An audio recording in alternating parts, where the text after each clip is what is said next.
Dalagang Pilipina, yeah. Isang dalagang Pilipina. Dalagang Pilipina, yeah. Isang dalagang Pilipina, yeah. Dalagang Pilipina.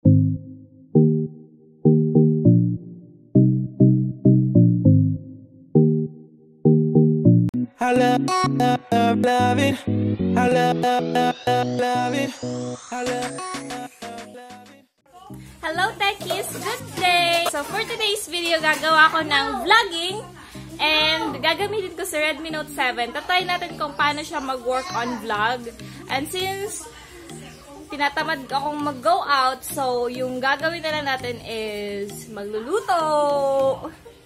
Sayang, since hindi ako marunong magluto ng tteokbokki, so ipapakilala ko ang brother ko at magluluto siya ng tteokbokki para sa atin. So hindi nakakaalam ng tteokbokki, isa siyang Korean dish na may isang rice cake, may fish cake na pinaghalo, na may spicy sauce at may samyang.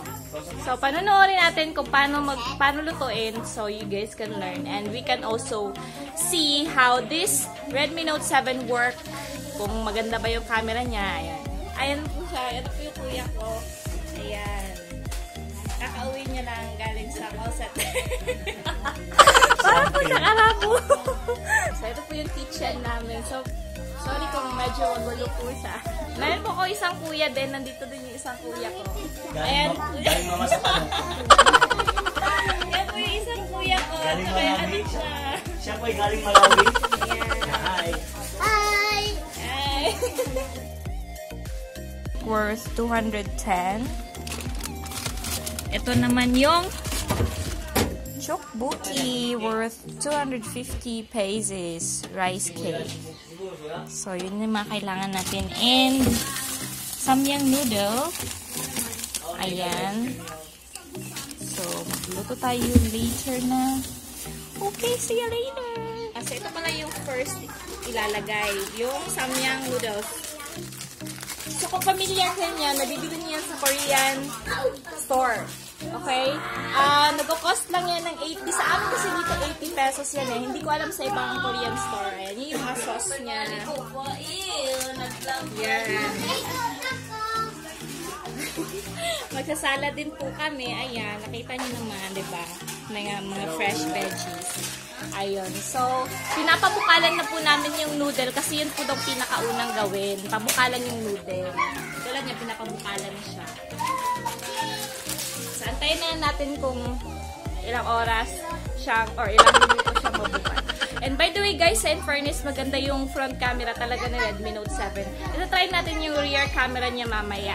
And so, ang happy lang kasi maraming tao dito sa bahay. Ayun. Nandito din yung wife ng kuya ko. Ayan. Super ganda niya, no? So, nagagawa din sila ng vlog. Ayan. Sobrang saya sa bahay namin kasi marami kaming babies. Ayan. Since Sunday kasi ngayon, kaya namasyal sila. Ayan. Kaya marami din kaming babies. Ayan. Ito si ano. Sarap ka sa camera, babies. Ayan. Say hi. Say hi. Hi. Yay! Steve, say hi, camera. Hi. Hi. Yeah. Isa naming baby, si Baby Zack. Hi, Baby Zack. Ay, ayaw. Nag-cover ng mukha. Ay. Hi, Baby Zack. Ayan na yung isang baby namin. Fish cake. Oh, fish cake. Yan yung fish cake. Yung sinabi ko kanina, yung tag 210. And guys, nakikita nyo sa Redmi Note 7 wala siyang image stabilizer. So, kailangan careful ka sa paghawak sa kanya. And by the way, gumamit nga pala ako ng monopod. Gumamit ako ng monopod para matulungan din yung ano. Yan, ganyan na po daw sila hiwain. Ayan, parang square. Kung paano daw. Ganyan lang daw yan. Lalagay mo sa lettuce. Lettuce lang ba yan? Lagyan mo ng tuna. Tapos, ayan na. Onion, tsaka kamatis. Tapos, kainin. How sweet! Ano si Michelle? Hi, Michelle! Say hi to the camera, Michelle. Dalagang Pilipina. Yeah. Fairness guys, sa Redmi Note, malinaw na malinaw talaga yung camera niya. Tingnan nyo. Sobrang linaw. And mabilis din naman yung focus niya, guys. Kaso, nga lang, yung stabilizer niya, guys, kailangan talagang careful yung paghawak mo sa kanya kasi wala siyang magandang stabilizer. Hi, Zachary! Alright na guys, so malambot na yung noodle natin. So ayan, sineset aside mo na siya after mo pabukalin. Pala si kuya ko na Jericho sa yung na-stress na Jericho.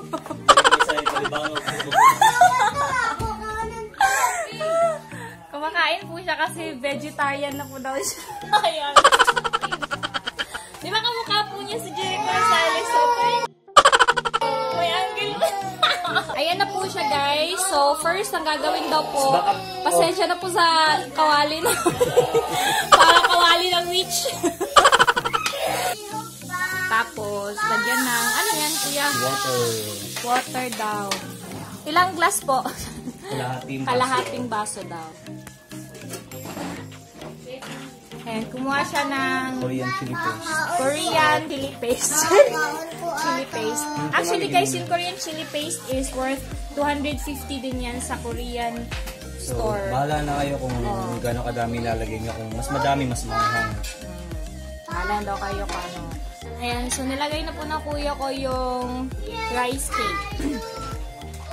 Ayan na guys, so kailangan talaga mauna si rice cake para lumambot siya. Ayan yung rice cake. Fish cake pala, sorry. Yay! Luto na po yung rice cake natin guys. Ayan po itsura niya.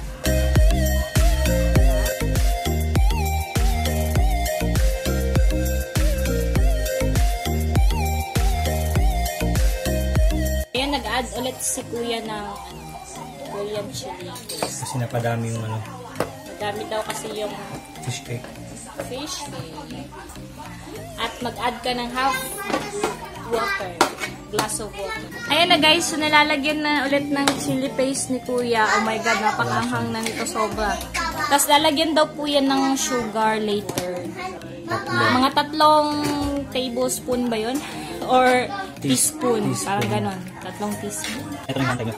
Nagaling na Korean sauce. Korean noodles. Ano? Ayan guys, so luto na po daw yung tteokbokki natin. Oh, yun na po. Ay, tteokbokki pala. So, yung tteokbokki. Ano pa po yung mga other ingredients na pwedeng ihalo dyan? Pwede mo lagyan siya ng pork belly, tapos beef, anything. Cheese, egg. Anong Pwede mo cheese siyang na lagyan. mas pwede sa kanya? Mas maganda pag mozzarella. Mozzarella. Natin kung masarap ba siya. Sarap. Ayan, sinacheck na natin yung tteokbokki guys. This is my first time to try this kind of food. So, try natin.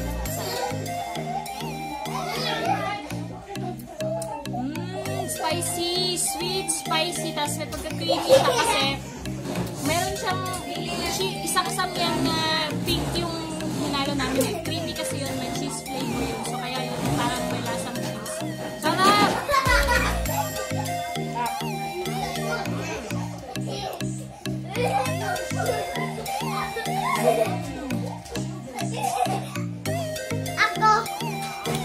So mga magkano po ang kailangan i-prepare para magawa ng tteokbokki? Kung may mga maliliit na yung 150, tapos 80 yung noodles, tapos fish cake, mga 150 din, mga 160 around. Depende sa Korean store na pupuntahan nyo.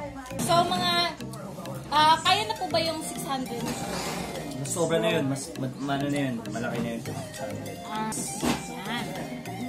In fairness guys, sobrang sarap po niya.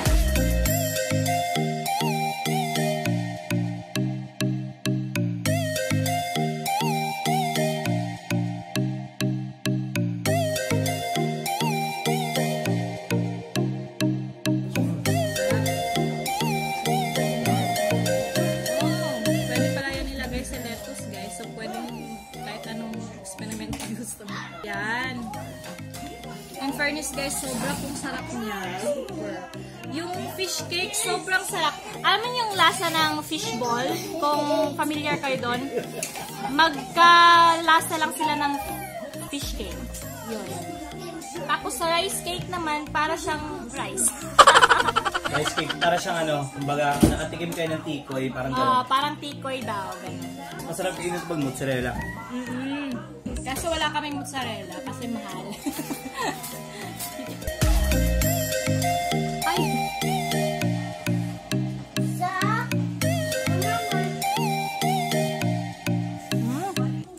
Gusto niyo bang idalagang Filipina Challenge yung kuya ko? Dalagang Filipina Challenge daw kuya.